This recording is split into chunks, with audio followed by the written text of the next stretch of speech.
Dia 23 de setembro. Como crescemos? Deus quer que cresçamos à semelhança de Cristo em tudo. Efésios 4,15. O propósito disposto para nós não é que continuemos como crianças. Efésios 4,14. Deus quer que você cresça. O objetivo do Pai Celestial é que você amadureça e desenvolva as características de Jesus Cristo.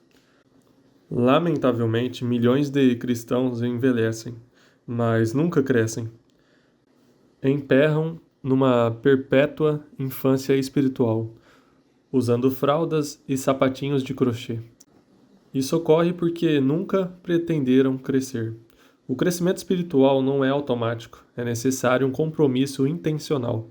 Você deve querer crescer, decidir crescer, esforçar-se para crescer e persistir em crescer.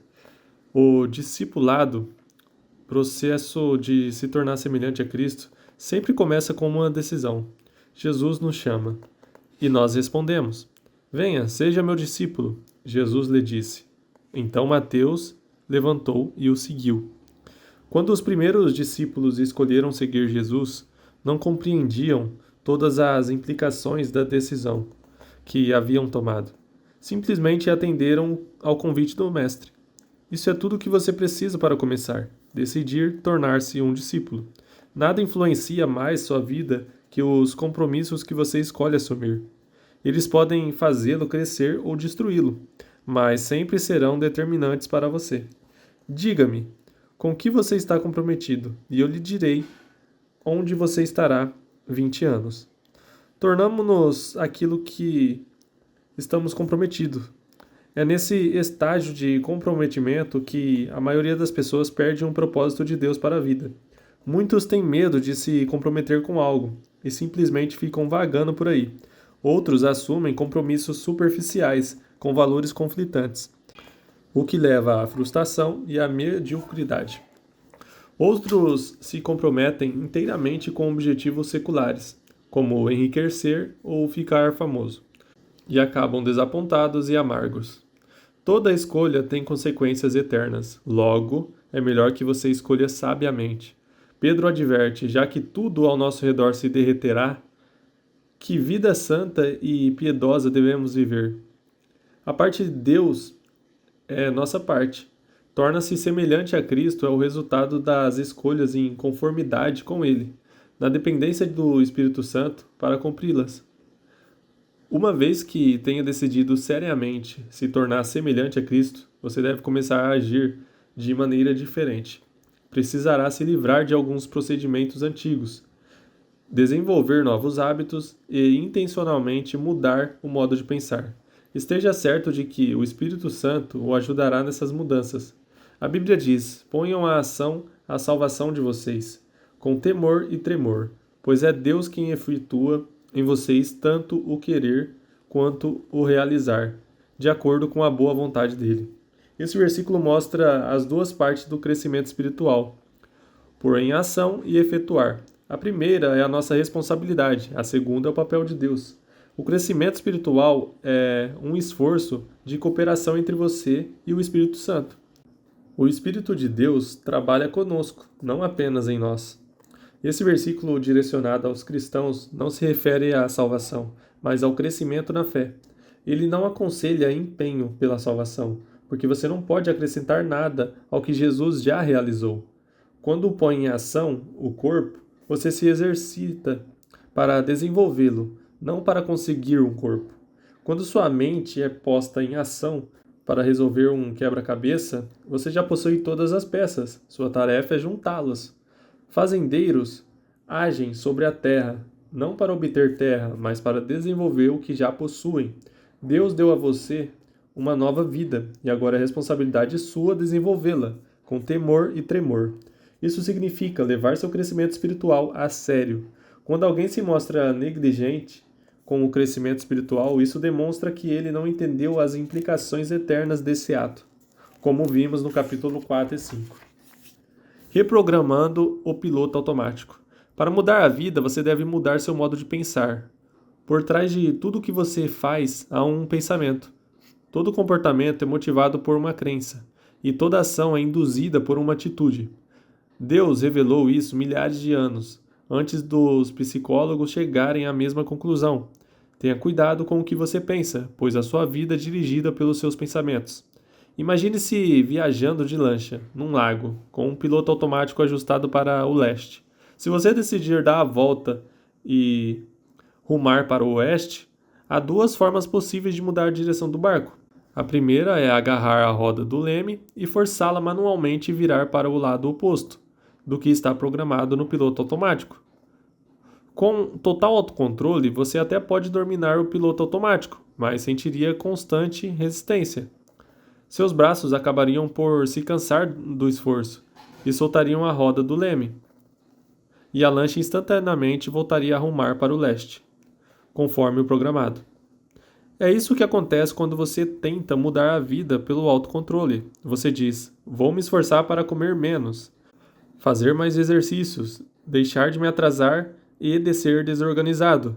Sim, o autocontrole pode produzir mudanças no curto prazo, mas cria uma constante pressão interna, já que você não tratou a raiz do problema. A mudança não é natural, então você acaba por desistir, abandona a dieta, deixa de se exercitar e rapidamente retorna aos antigos padrões. A segunda maneira é a mais rápida e fácil. Altere o ajuste do piloto automático, sua forma de pensar. A Bíblia diz: permita que Deus o transforme em uma nova pessoa, mudando a maneira de você pensar. O primeiro passo em direção ao crescimento espiritual é mudar o modo de pensar. Toda mudança deve sempre ocorrer primeiro na mente. O modo de pensar determina o modo de sentir, e o modo de sentir influencia a maneira de agir. Paulo diz: deve haver uma renovação espiritual de seus pensamentos e atitudes. Para ser semelhante a Cristo, você precisa desenvolver a mente de Cristo. O Novo Testamento chama a essa mudança mental de arrependimento, que no original grego quer dizer literalmente mudar de ideia. Você se arrepende sempre que muda a maneira de pensar, ao adotar o mesmo modo de pensar de Deus sobre você mesmo, sobre o pecado, sobre Deus, sobre outras pessoas, sobre a vida, sobre seu futuro e sobre tudo mais. Você assume a perspectiva e o enfoque de Cristo. Recebemos a seguinte ordem: pensem da mesma maneira que Cristo Jesus pensa. Esse processo consiste em duas etapas. O primeiro estágio dessa alteração mental é deixar de ter pensamentos imaturos, que são egocêntricos e egoístas. A Bíblia diz: irmãos, deixem de pensar como crianças. Com respeito ao mal, sejam crianças, mas quanto ao modo de pensar, sejam adultos. Os bebês são por natureza egoístas, só pensam em si mesmos e em suas necessidades. São incapazes de dar, só conseguem receber. Isso é um modo imaturo de pensar. Infelizmente, muitas pessoas jamais vão além desse tipo de pensamento. A Bíblia diz que o pensamento egoísta é a fonte do comportamento pecaminoso. Os que vivem segundo a própria natureza pecaminosa só pensam nas coisas que essa natureza pecaminosa deseja. O segundo estágio da mudança, que leva a pensar como Jesus, é começar a ter pensamentos maduros, concentrados nos outros, não em nós mesmos. Em seu notório capítulo sobre o verdadeiro amor, Paulo conclui que pensar nos outros é a marca da maturidade. Quando eu era menino, falava como um menino, pensava como um menino e raciocinava como um menino. Quando me tornei homem, deixei para trás as coisas de menino. Hoje, muitos presumem que a maturidade espiritual é medida pela quantidade de informação bíblica e de doutrinas que conhecem. Embora o conhecimento seja uma das maneiras de medir a maturidade, isso não é tudo. A vida cristã é muito mais que um conjunto de credos e convicções.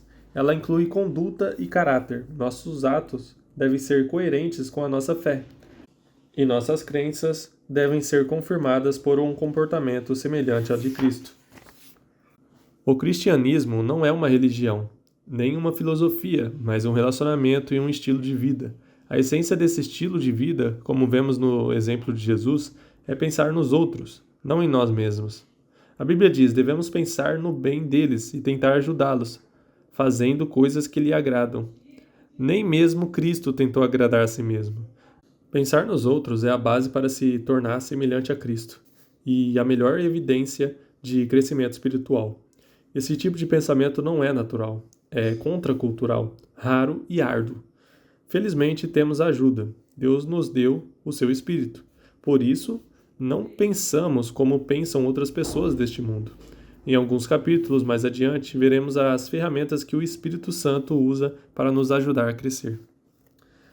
Gente, finalizando aí, dia 23 de setembro, e dessa vez foi rapidinho, né? Foi bem mais rápido, mas não menos importante. Muito bom essa palavra.